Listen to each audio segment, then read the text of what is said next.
Bem-vindo a mais um Coliseu. Hoje a gente tem a honra e o prazer de estar aqui com o ministro,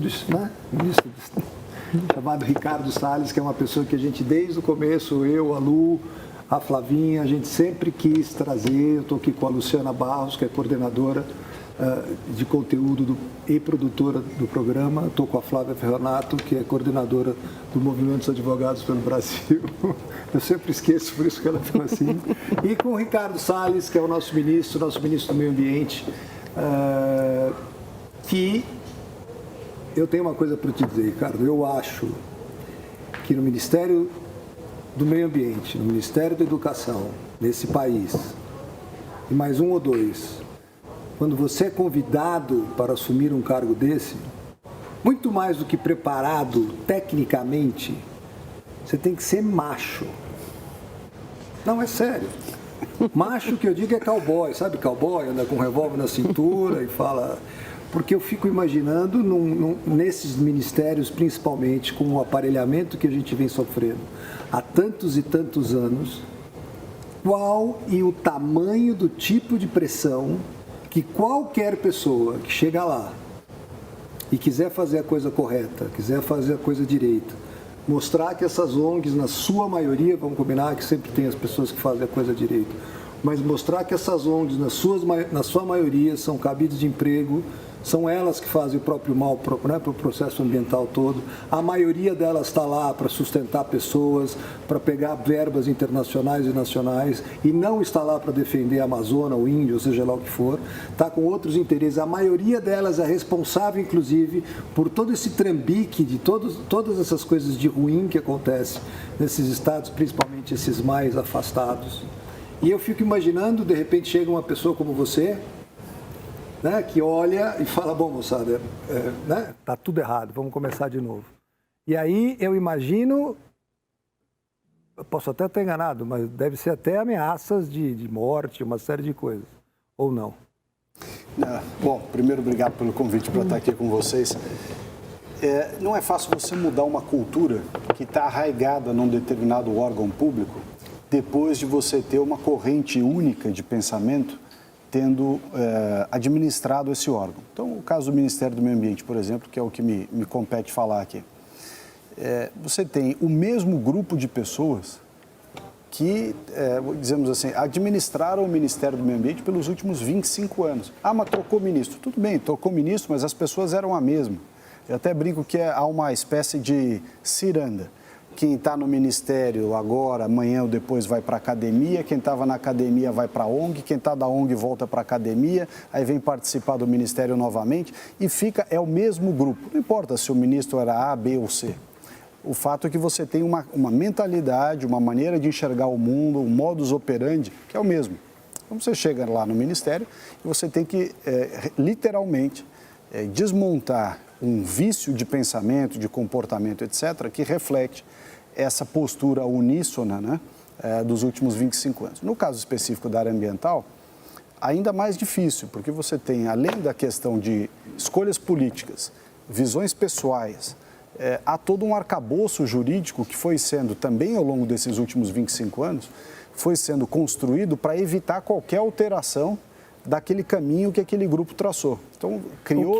O que só vai de encontro com o que eu te falei, né? Você só tem um caminho pré-determinado sempre quando tem coisas para esconder, quando tem coisas que, né, que facilitam a vida de um monte de pessoas. Por isso que sai você, entra você, sai você, entra ela, sai ela, entra você, aí entra você de novo, porque aí todo mundo faz parte daquele esquema, independente de quem está lá em cima, isso não vai mudar nunca. Exato, é exatamente isso. Então, só que no governo do presidente Bolsonaro há uma ruptura dessa ciranda negativa que eu descrevi há pouco, quando o presidente Bolsonaro diz, não, nós vamos cuidar do meio ambiente, mas a maneira de cuidar do meio ambiente é cuidar, em primeiro lugar, das pessoas, reconhecer que tem que haver desenvolvimento econômico sustentável, não é? Que diversas entidades que vivem penduradas no governo vão ter que procurar a sua sustentabilidade financeira em outro lugar, porque o recurso público ele está destinado, sobretudo, àquelas necessidades prementes do Estado, e se houver recurso público nos projetos ambientais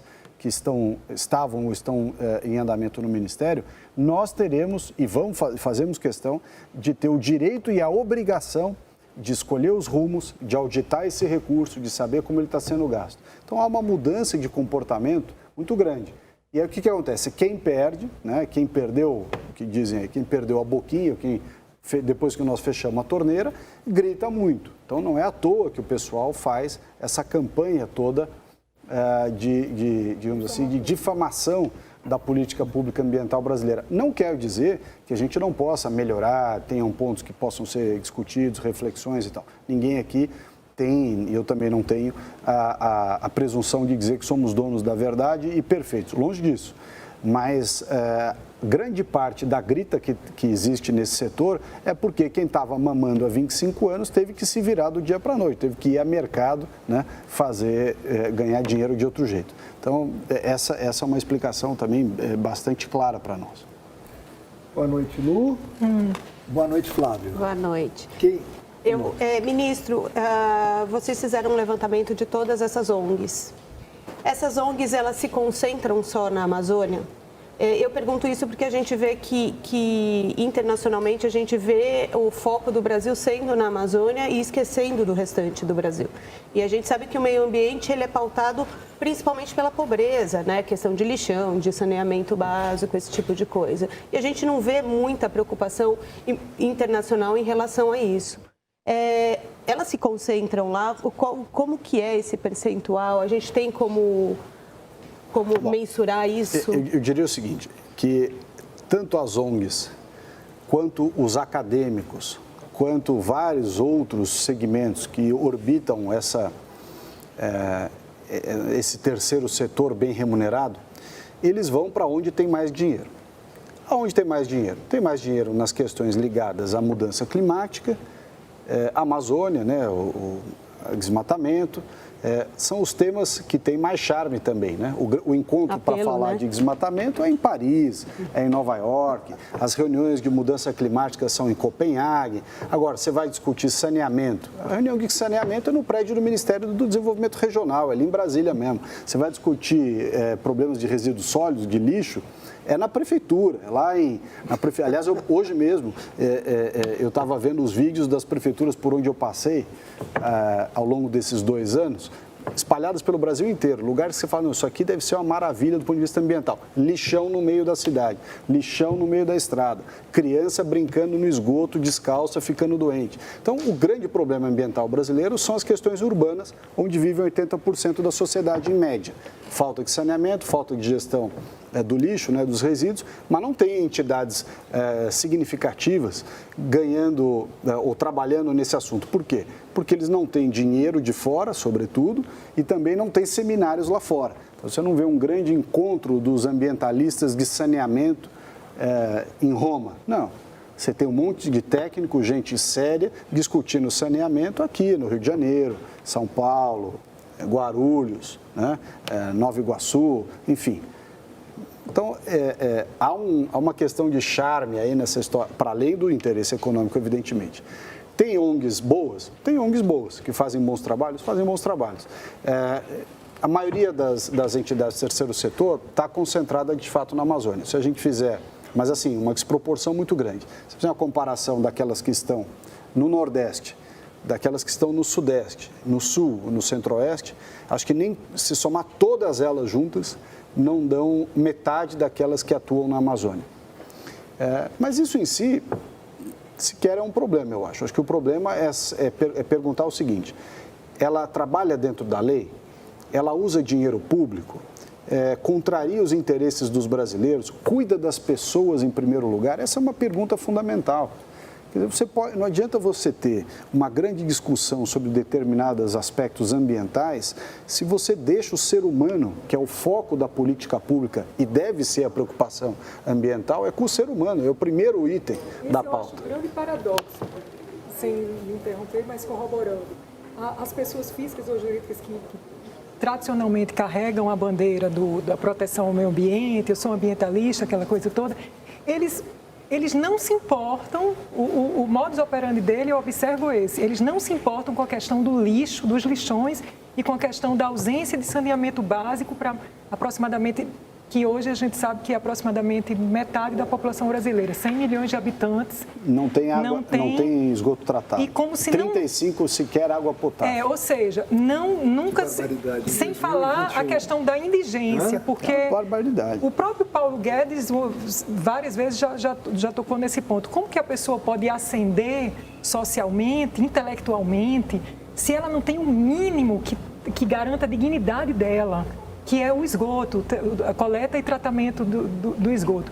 Então, eu acho um paradoxo, isso eu acho muito grave. As pessoas, isso sempre me impactou. As pessoas que mais carregam a bandeira de eu sou ambientalista, elas não se importam com aquilo que causa o maior impacto ao meio ambiente num país como o Brasil, porque cada país tem o seu cenário, tem sua realidade, né? Não, tem até algumas fotografias que circularam ao longo desses 2 anos na internet, mas fotografias são verdadeiras, não é fake news nem nada disso, de encontros de grupos aí que se dizem opositores ao presidente Bolsonaro, inclusive sob a ótica da bandeira ambiental, e no dia seguinte você vai lá na praia onde foi o encontro, tem um mar de garrafa de cerveja, latinha, copo plástico, tudo jogado lá. Como aconteceu com o Rock in Rio, né? Que teve uma grande manifestação e depois toneladas de lixo. Então, há uma hipocrisia muito grande nesse assunto.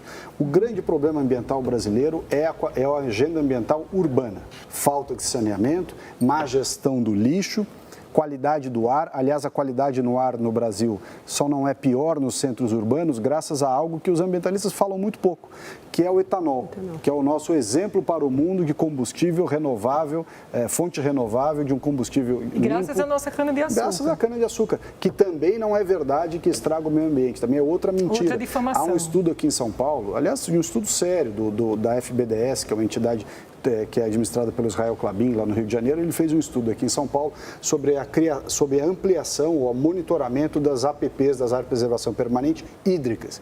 E o estudo mostra claramente que é justamente nas regiões onde tem o bom-sucedido setor sucroenergético, né, de cana-de-açúcar, que há uma recuperação das áreas de preservação permanente, das reservas legais e um aumento expressivo da biodiversidade. Ou seja, os animais voltam a ser vistos, inclusive onças, cresceu muito o número de onças, justamente porque há uma recuperação, graças à indústria sucroenergética, da fauna e da flora. Qual é a narrativa? Por que eles dizem que faz mal para o meio ambiente? Não, porque quando começou essa história da cana, muitos anos atrás, para você poder colher a cana-de-açúcar, tinha que queimar. Você queima a palha da cana, enfim, para que ela ficar pronta para a colheita, tinha que queimar. Hoje em dia, algumas regiões do Brasil ainda tem coleta mediante queima. Mas no estado de São Paulo, por exemplo, a coleta é toda mecanizada. A colheita é toda mecanizada. Então não tem queima. Ao contrário, a palha, que antigamente era queimada, ela fica no solo justamente para manter a umidade, ajudar na fertilização, que é a tecnologia do plantio direto. Hoje, até mais do que isso, já tem um sistema de tirar o biogás da palha, da torta e da vinhaça, que são os subprodutos da colheita da cana. Então, só para mostrar que o setor ele evoluiu muito.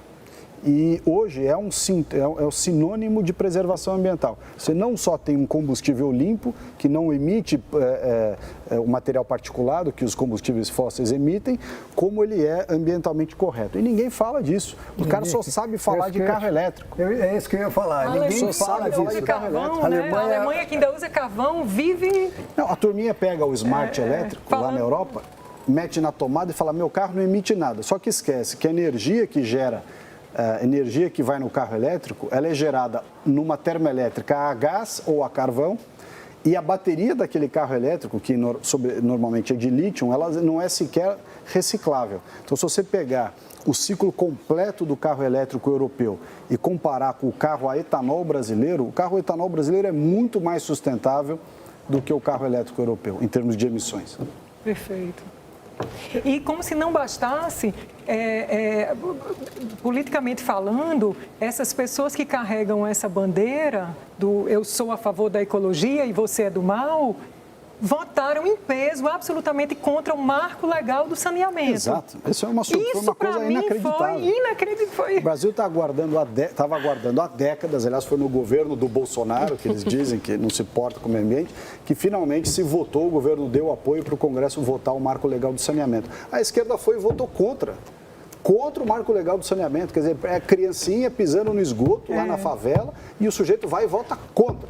Isso é inacreditável. É inacreditável. E as pessoas continuam votando nesses idiotas, isso aqui é pior. É lamentável, é lamentável. Infelizmente, há um grau de desinformação no Brasil muito grande. A internet quebrou isso. Mas estão quebrando de volta, né? Porque estão tirando esse poder da internet. Pois é. É incrível como, assim, antigamente as grandes mídias resolviam tudo. Apareceu a internet, as pessoas começaram a se manifestar da maneira verdadeira e correta, e agora, infelizmente, está cada vez mais difícil, você mesmo estava falando, que vira e mexe, você é obrigado a tirar vídeos, você é obrigado a apagar ou deletar vídeos, senão você perde a sua conta no Twitter, você perde a sua conta. Isso então, assim, é engraçado porque está havendo uma censura e é uma censura de... patrulhamento. Não, mas é um patrulhamento só de um lado. É inacreditável isso. Não. Se você falar mal do Bolsonaro, você pode falar o que você quiser. O vídeo com a cabeça rolando do Bolsonaro. Parece que a polícia, inclusive, parece que a polícia agora definiu o que é crime. É bem isso mesmo. Você falou da desinformação, né, ministro? Inclusive, por esse motivo que a gente tanto se empenhou em trazê-lo aqui, porque, primeiro, o seu trabalho é excelente, eu me encantei com o seu trabalho desde o início, foi de ver sua logística, o que é que você dá importância. Eu falei, finalmente uma pessoa dá importância, o que interessa, saiu da narrativa, eu comecei a prestar atenção. E aí, quando você começa a prestar atenção, veio uma lição que eu aprendi com os meus pais na infância. Para você valorizar alguém ou algo, você tem que conhecer. Então, para você ser um ambientalista, se eu me auto-intitulo um ambientalista, o mínimo que eu tenho que entender é do meu ambiente, é do que eu defendo. Meus pais, por exemplo, pegaram os 3 filhos e as 2 avós e a gente foi passar 3 dias navegando no Rio Amazonas, quando eu tinha 13 anos e os meus irmãos menores. De Manaus a Belém, a foz do Rio Amazonas. Ali foi o primeiro contato que a gente teve. Fora, o que ele fez antes foi o estudo da viagem. Ele abriu o mapa do Brasil. Foi ali que eu aprendi o que era a Amazônia legal. Ou seja, de onde nascem as nascentes do Rio Amazonas, inúmeros riozinhos que vão convergindo ali para a bacia, saem da região mais alta e criam a maior bacia hidrográfica do mundo, né, que é o Rio Amazonas. Eu fiquei encantada com aquilo. Primeiro, eu aprendi a ver de cima, pelo mapa, né, já que eu não podia sobrevoar. E aí depois eu fui navegar para ver a imensidão daquilo, a imensidão do rio. E aí eu vejo hoje em dia as pessoas... O ano passado, por exemplo, teve um monte de gente postando, quando Macron, presidente da França, publicou uma fake news, aquela fotografia que, por sorte, era catalogada, de um fotógrafo que já havia falecido, não sei se a foto tinha sido tirada 16 anos antes ou se ele tinha morrido 16 anos antes, o fotógrafo, mas eu sei desses 16 anos. Ele nem teve o cuidado de procurar ver se a foto não era catalogada. Por sorte, era catalogada e daí a gente descobriu que era uma fake news. E aí todo mundo se apavorou. Teve aquela questão das queimadas na Bolívia, que foi a maior da história da Bolívia, que chegou a ter alguma consequência aqui no Brasil. E todo mundo ficou achando que estava vindo uma fumaça da Amazônia. Eu falei, gente, atravessou a região central inteira do Brasil. Como que a fumaça chegou em São Paulo? E começaram a postar foto de macaquinhos da Índia, como se estivessem incendiando.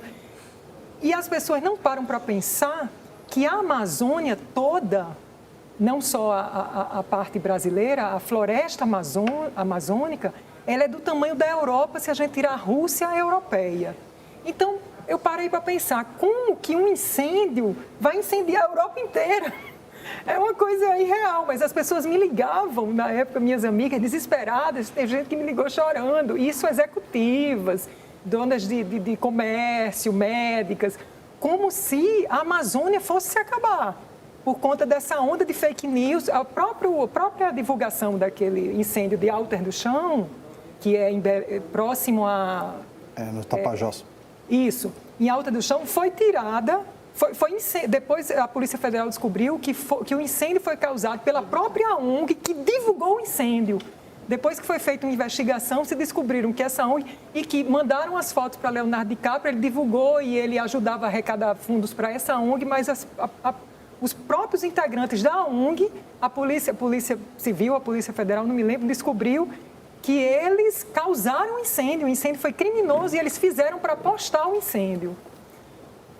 Então, a desinformação realmente é uma coisa assim, que me assusta, porque as pessoas ficam falando e de um jeito muito perigoso, com uma certa leviandade, destruindo reputações, assassinando reputações das pessoas que estão zelando por aquilo que elas estão se indignando. A gente vai para um comercial rápido e já volta, não sai daí.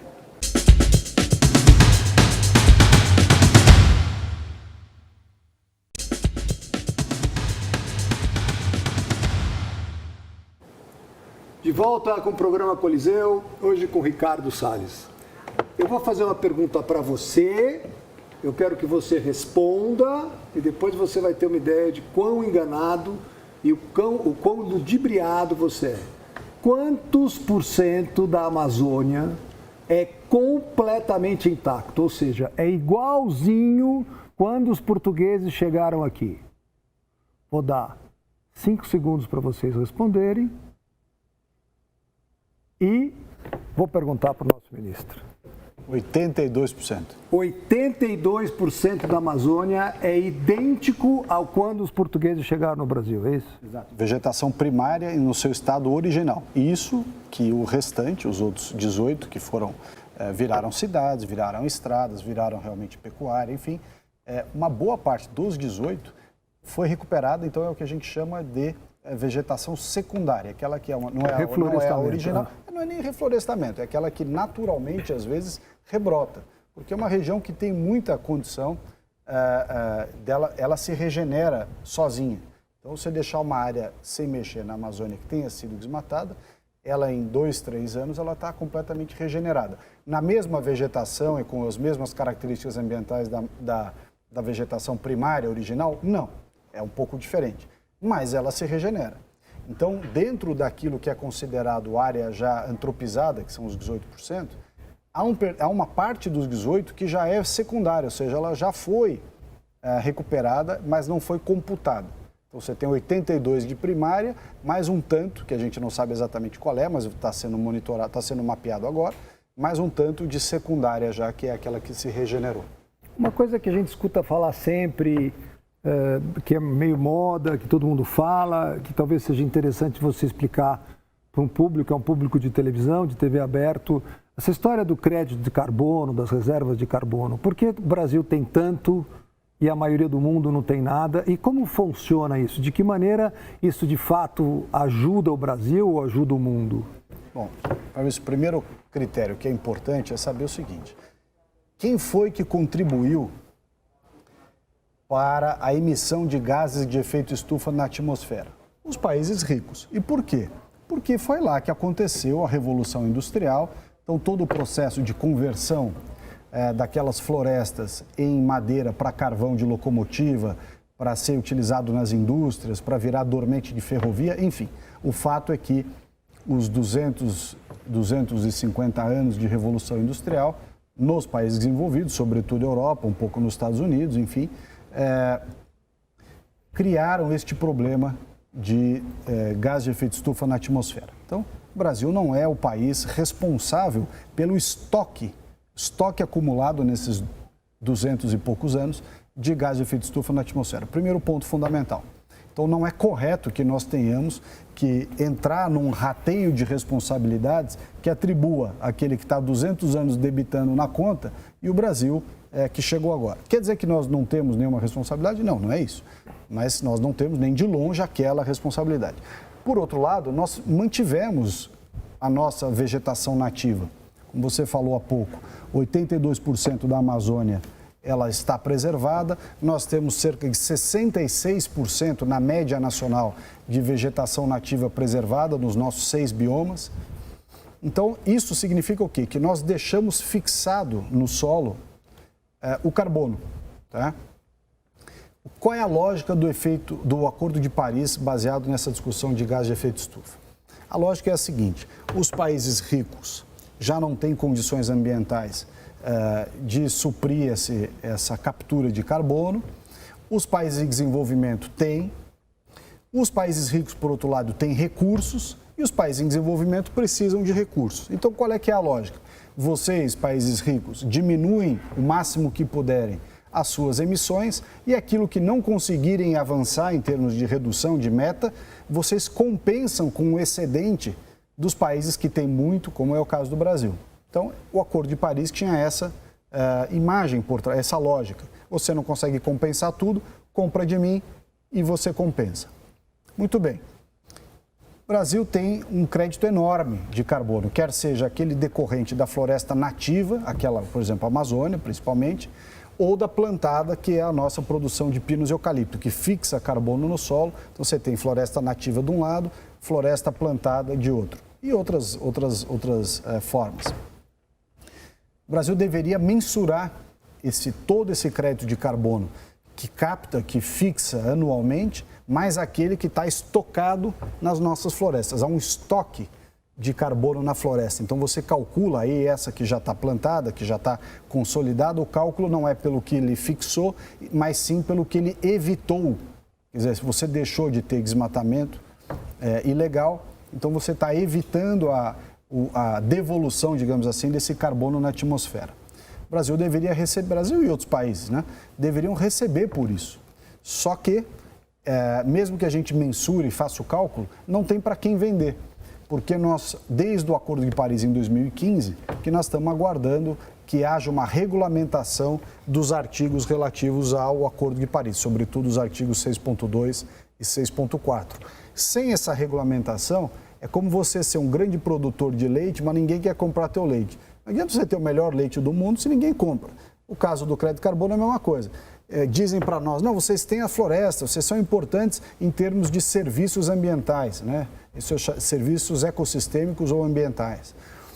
O Brasil é, de fato, importante, quer seja pela regulação do clima, das chuvas, da produção de água doce que vem da bacia do Amazonas.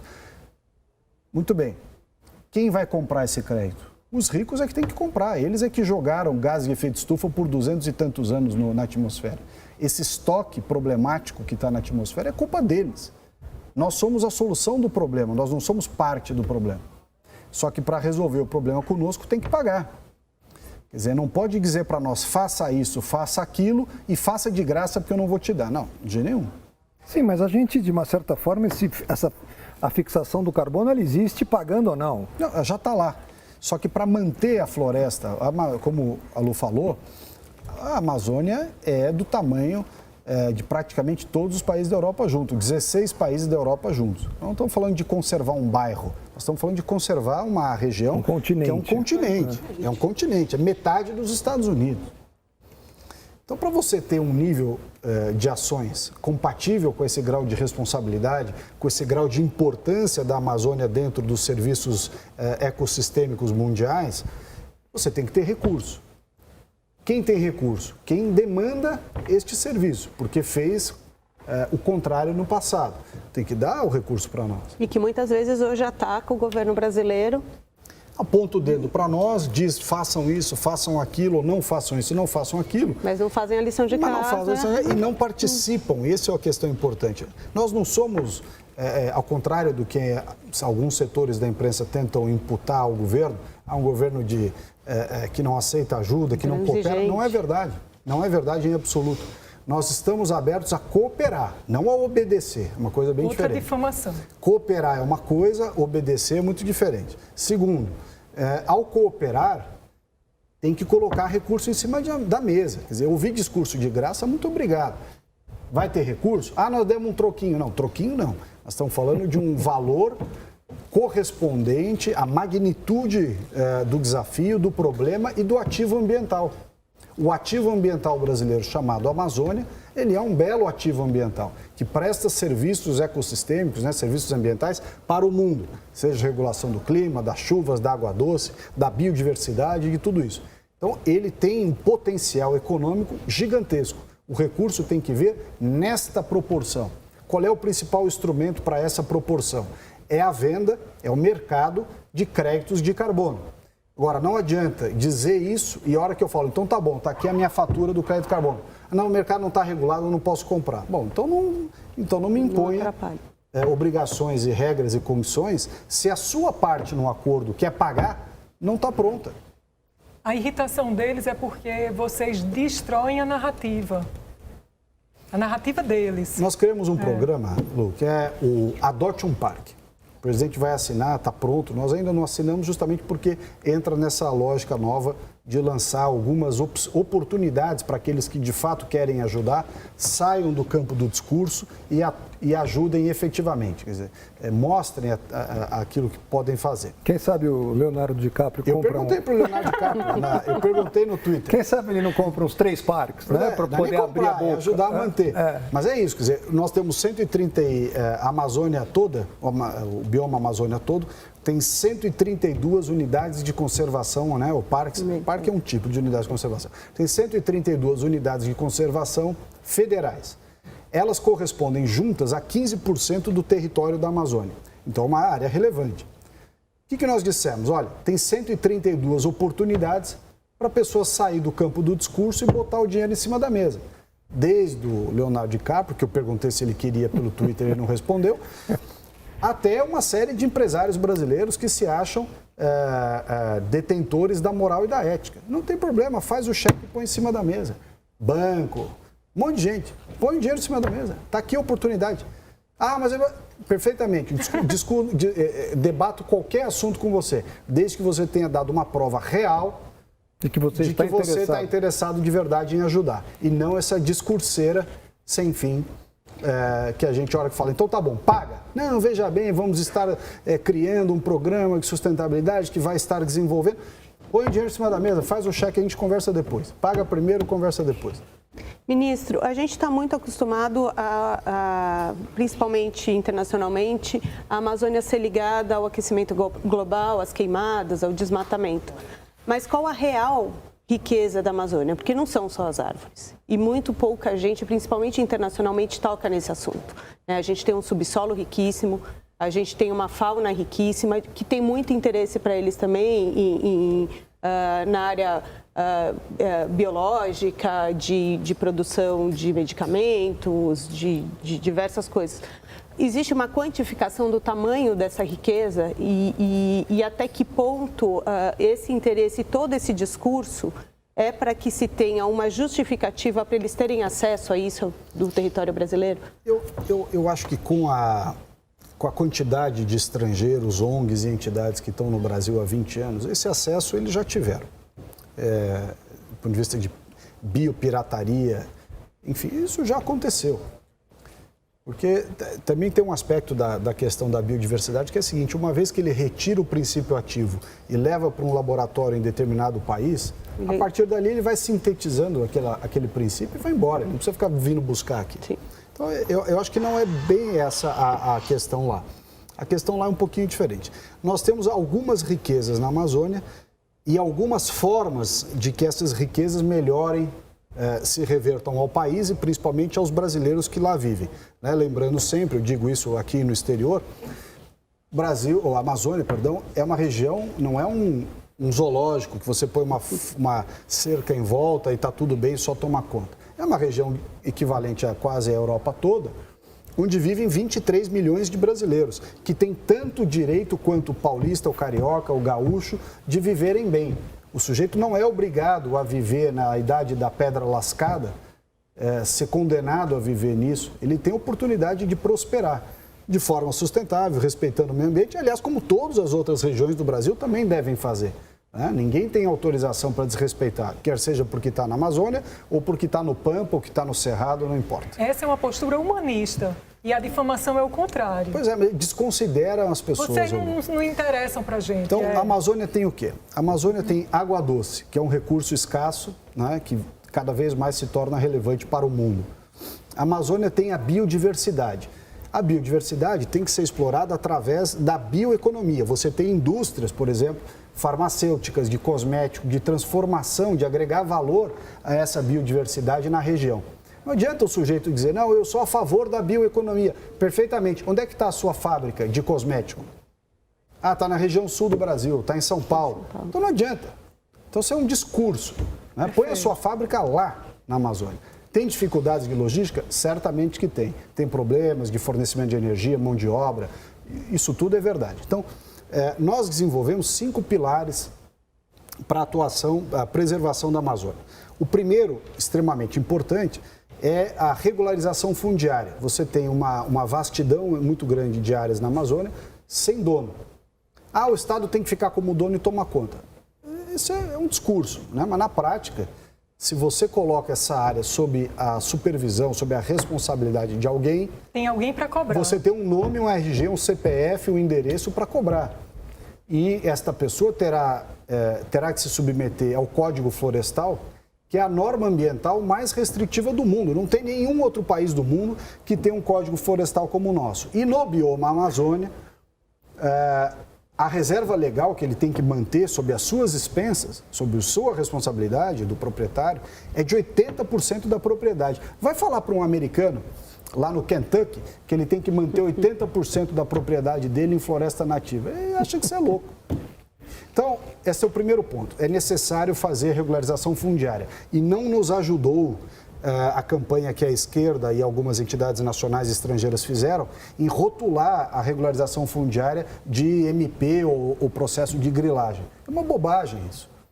Qual é a origem das áreas devolutas da Amazônia? Eram áreas que o Estado brasileiro, o governo ainda, imperial, colonial, enfim, distribuiu terras.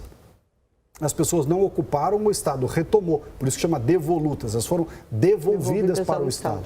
Mas foram devolvidas para o Estado redistribuir ao privado. Nunca foi função ou vontade ou interesse do Estado ser proprietário de terras. Não é função do Estado ser dono de área. Então elas foram retomadas por ausência de ocupação para serem redistribuídas, por isso que ela chama devoluta, elas foram devolvidas. Então, dos 5 pilares, o primeiro é regularização fundiária. O segundo é o pagamento pelos serviços ambientais, o PSA. O governo Bolsonaro foi o governo que criou o programa, chamado Floresta Mais. O que é o Floresta? São esse primeira tranche, 500 milhões de reais para as pessoas serem remuneradas quem faz a coisa direito. Então você tem lá a sua propriedade, você cuida da reserva legal, você recuperou a APP, você cercou a nascente, você fez tudo direito. Até então, olha, não fez mais que obrigação, toca a vida. Não, agora não, nós estamos dizendo, você fez a coisa direito, nós vamos te remunerar. Como? A R$ 250 reais o hectare por ano. É um bom valor para que a pessoa se sinta encorajada financeiramente, não no discurso, encorajada financeiramente a cuidar efetivamente da sua propriedade. Então, ao invés de ser só uma política de comando, controle, fiscalização, punição, mas também passa a ser uma política de incentivo a quem faz as coisas direito. O PSA pode e deve ser potencializado pelos créditos de carbono. Então, se nós não tivéssemos essa postura protecionista na Europa, sobretudo, que não nos permite vender lá o crédito de carbono, nós poderíamos, espero que a gente possa, a partir da COP do ano que vem, ter esse mercado do crédito de carbono.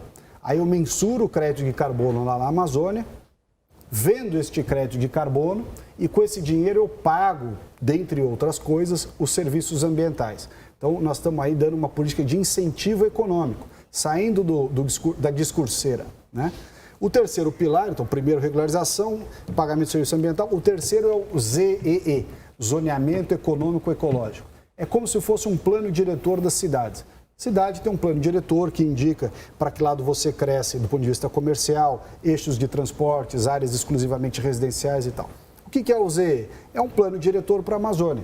E aí que entram todos os recursos que você comentou, Flávio.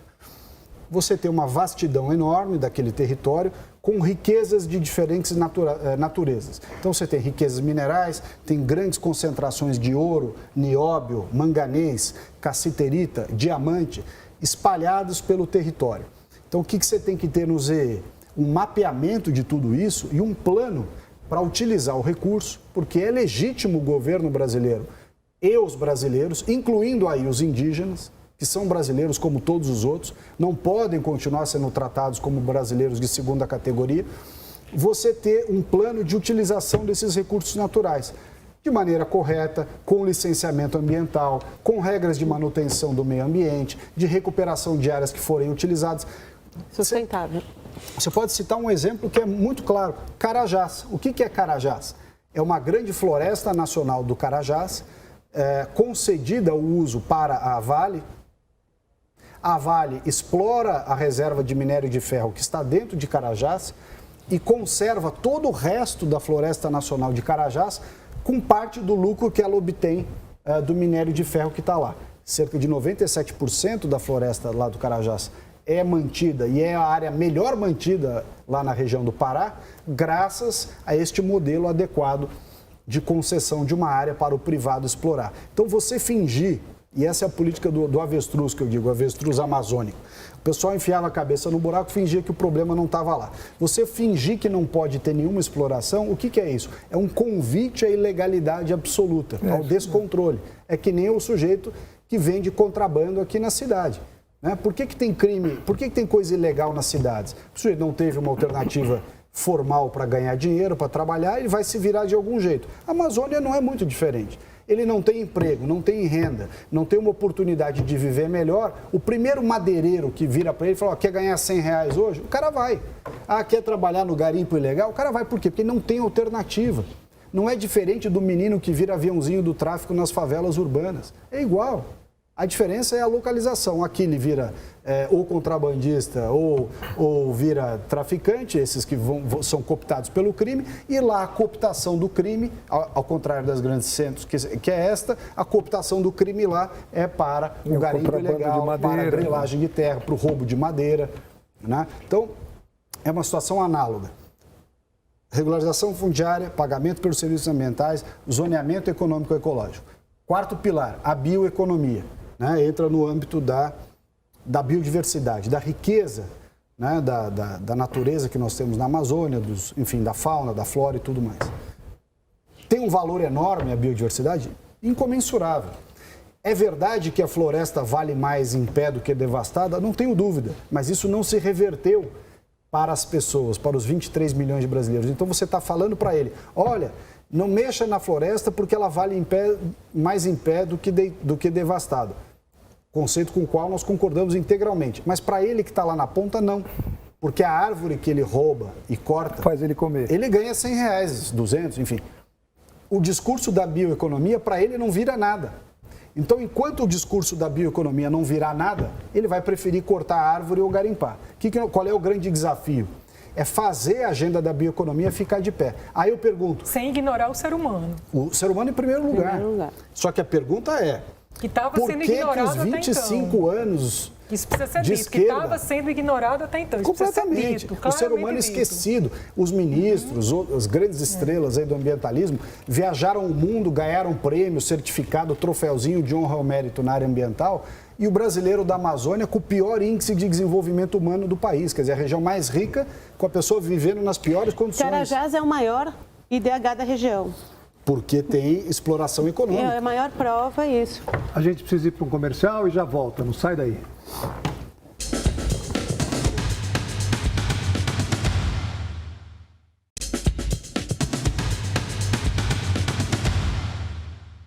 De volta com o programa Coliseu, hoje com o ministro Ricardo Salles. Ricardo, você estava no quarto pilar, que você acabou de explicar, faltou o quinto. O quarto, só para concluir, o quarto tem um aspecto que eu não falei, que é o seguinte. Esta agenda da bioeconomia, que é dar valor ao ativo florestal, ela precisa, para ficar de pé, de uma coisa, que não foi considerada até hoje lá na Amazônia e talvez explique o porquê que todos esses que me antecederam não puseram de pé a agenda da bioeconomia. Chama-se setor privado. Quem cria investimento, emprego, renda, é o setor privado. É atrair empresas ou apoiar o pequeno empreendedor que pode gerar um pequeno negócio, um médio empreendedor, uma grande indústria farmacêutica, etc. Não adianta distribuir o dinheiro do Fundo Amazônia ou de qualquer outro para um monte de ONG que faz trabalho de caridade sem fins lucrativos e achar que isso vai gerar emprego e renda na proporção que a Amazônia precisa. As que fazem. Pode até gerar uma coisa ou outra, aqueles que fazem bons trabalhos, até tem um ou outro. Mas na escala, na proporção que a Amazônia precisa, é só o setor privado que vai gerar. Nesse sentido, o governo do presidente Bolsonaro criou o Biodiversity Fund com os Estados Unidos, com o USAID, que são $100 milhões para apoiar pequenos empreendedores na área de biodiversidade. O sujeito que quer produzir um produto a partir da castanha do Pará, enfim, de uma semente, de uma casca de árvore, de um princípio, de um determinado produto lá da Amazônia, ele terá um apoio, um financiamento. Não é caridade, não é projeto de pesquisa sem fim, aquela pesquisa que leva nada a lugar nenhum. Não, é para gerar negócio, para gerar emprego, para gerar renda. Setor privado. Muito bem. O quinto pilar, que se soma àqueles 4 primeiros, é fiscalização, comando e controle. Ou seja, vocês relaxaram a fiscalização, Bolsonaro proibiu o IBAMA de trabalhar. Mentira, mentira. Nós não desmontamos, não teve desmonte ambiental, coisa nenhuma. Nós recebemos o IBAMA e o ICMBio com 50% de déficit de pessoal, com desorganização orçamentária, com prédios, veículos e equipamentos sucateados. Ou seja, nós estamos consertando o desmonte que nós herdamos em meio a uma crise econômica, que nós herdamos também, por sua vez, dos governos corruptos, que administravam mal e que colocaram o Brasil na crise com a qual o presidente Bolsonaro recebeu o país. Então, o que acontece? Na área de fiscalização, comando e controle, que é esse quinto pilar, nós temos que ter um alinhamento dos órgãos ambientais federais, IBAMA e ICMBio, Polícia Federal, Força Nacional, mas também uma união das polícias militares estaduais, porque a competência de fiscalização do IBAMA, ICMBio e órgãos federais, ela se circunscreve a terras, assentamentos do INCRA, unidades de conservação e terras indígenas. Todo o resto é competência dos estados. São os estados da Amazônia que eles próprios é que têm que fazer a fiscalização ambiental e não jogar nas costas do governo federal. O presidente Bolsonaro determinou a GLO, a Operação de Garantia da Lei e da Ordem, na ausência deste apoio das polícias militares estaduais. O presidente determinou o ano passado a ida das Forças Armadas, que ajudaram muito na redução das queimadas. Aliás, o menor índice de queimada para aqueles 2 meses de GLO dos últimos 20 anos. E esse ano, desde 11 de maio, as Forças Armadas estão lá. Mas para essas operações de comando e controle, é preciso também ter muita inteligência, utilizar sistema de satélite moderno, usar dados de informação e também, por outro lado, trazer a população para um nível melhor. Eu ponho sempre essa questão das pessoas, porque uma pessoa largada na miséria lá na Amazônia, ela é um convite para a ilegalidade. Não tem operação de comando e controle que sozinha vá resolver a vastidão de uma Amazônia daquele jeito. Tanto que não tem. E ela, com dignidade, passa a ser um fiscal. Ela passa a ser quem defende. Você citou o Paulo Guedes. O Paulo Guedes, quando foi a Davos, ano passado, ele falou uma frase, o pessoal apanhou muito por isso, o pessoal, para avaliar, perseguindo as coisas do governo. Mas o Paulo Guedes, ele disse o seguinte: o maior inimigo do meio ambiente é a pobreza. E é verdade. Eu concordo. País rico tem problema ambiental? Quase nenhum. Bairros ricos no Brasil têm muito menos problemas ambientais do que os bairros de pessoas mais pobres. Estados mais ricos têm menos problema ambiental do que estados mais pobres. Então é óbvio que a pobreza é um convite à ilegalidade, até porque a pessoa está preocupada com a manutenção das suas necessidades materiais mais prementes, e é natural que seja assim, e o tema ambiental fica em segundo lugar. Então nós precisamos melhorar o padrão de vida das pessoas na Amazônia. Elas precisam ter empregos, precisam ter renda, precisam ter uma alternativa de trabalhar efetivamente. Dignidade de maneira sustentável. Perene como o Rio Amazonas. Exatamente. Desses 5 pilares, vários, né, ou a maioria, precisam de licenças, precisam de processos que não sei se necessariamente depende só da boa vontade do presidente. Em que pé está isso? Quando é que a gente vai poder ver toda essa riqueza que existe na Amazônia ser extraída de uma maneira, como você disse, legal, correta, com preocupações com o meio ambiente, e isso começar a gerar uma quantidade de dinheiro para o Brasil? Porque assim, só você pegar o Nióbio, que é uma coisa que, assim, que hoje vale um X, mas que a previsão é que valha... Eu li uma coisa que eu nem sei se é verdade ou não, me pareceu até um número um pouco absurdo, mas quando ele chegar a 40 ou 50 dólares a tonelada, se a gente conseguisse tirar todo o nióbio que a gente tivesse aqui no Brasil, ou produzisse de uma maneira correta, só com esse item a gente teria um PIB 40% maior que o dos Estados Unidos. Veja, todos os desafios que nós temos na Amazônia são desafios do Brasil, né? A gente fala muito de Amazônia, mas a falta de racionalidade, de bom senso, de equilíbrio, de senso de responsabilidade para com o setor privado e o investimento, etc., e para com o meio ambiente, sobretudo. Porque quando você não tem prosperidade econômica, ao fim e ao cabo tem desrespeito ambiental. Isto envolve uma série de ações. Por exemplo, regularização fundiária. Precisa aprovar a norma que transforma a regularização fundiária em algo factível. A norma atual é burocrática, é difícil, exige etapas que não vão ser cumpridas tão cedo. Tanto que está aguardando há 20 anos fazer a regularização e não faz. Como se isso fosse uma medida de preservação ambiental, não regularizar. E aí o que a esquerda, as ONGs e um monte de gente conta? A MP da grilagem. Mentira!